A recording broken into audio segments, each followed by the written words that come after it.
Hey babies, it's Joynavon and welcome back to my channel, or welcome to my channel if you're new.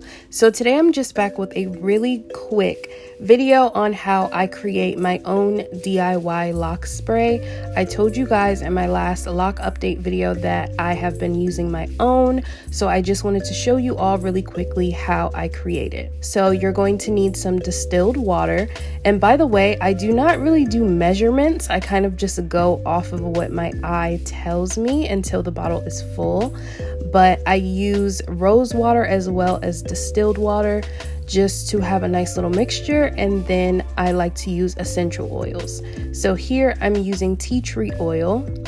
I just like to use a few drops of each, but you know, go off of what you feel is right.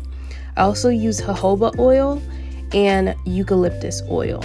You can use more, you can use less.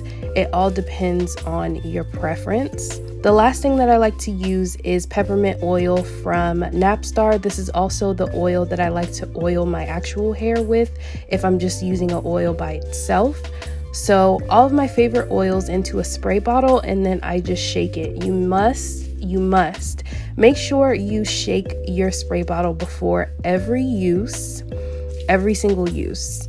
And that is literally it, you guys. Please leave a comment below if you enjoyed today's video. Please let me know if this was helpful for you. If it was, be sure to leave a thumbs up.